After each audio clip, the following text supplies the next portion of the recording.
I always thought I would know what to expect, but then you'd get there and, you know, the best player on the team screws up and makes an error or drops a pass, and that becomes a story. It was always different.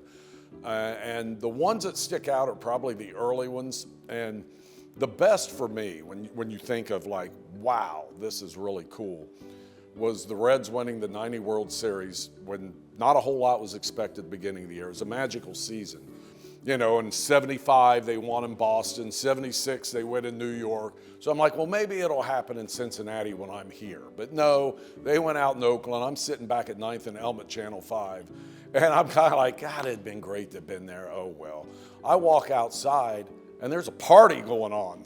The whole downtown is celebrating. It was like, it reminded me, and this is probably a little trite to say this, but it reminded me of all those pictures and videos you would see at the end of World War II where everyone's hugging in the street and, you know, guys are kissing girls they've never met before and things. That's what it was like that night. I'm like, I am so glad I didn't go to Oakland, because I would have missed this in this city that I grew up near and see this kind of celebration. And that's one where I'm like, it's not really a sporting event, but it was. It showed what sports means to Cincinnati. It really does. That everybody came together like that. And we saw it a couple years ago when the Bengals went to the Super Bowl and what that celebration was like that night. Didn't win the whole championship, but at least the city got to jump for joy there that something big had happened. And one of the teams, you know, had done something momentous. And who knows, maybe this will be the year for them.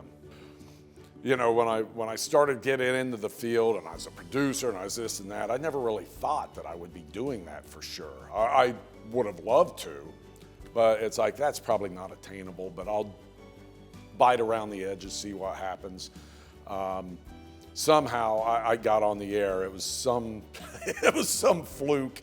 Yeah, I had no idea that it would lead to covering those teams on a daily basis like I did. And I don't think I ever got to the point where I didn't appreciate that, where I could step back and say, you know, when I was a kid growing up and I followed these teams, and I went to as many Reds games as I could and Bengals games and everything else. I followed them all.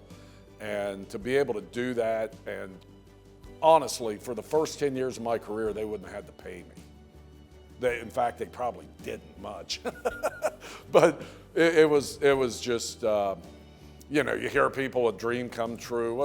It kind of was. I mean, I remember being a kid and going, man, that's got to be great to be Phil Samp and do the sports every day and go follow these teams. And it was great. It was a lot of fun. I don't regret one iota. In fact, I'm thankful for it all.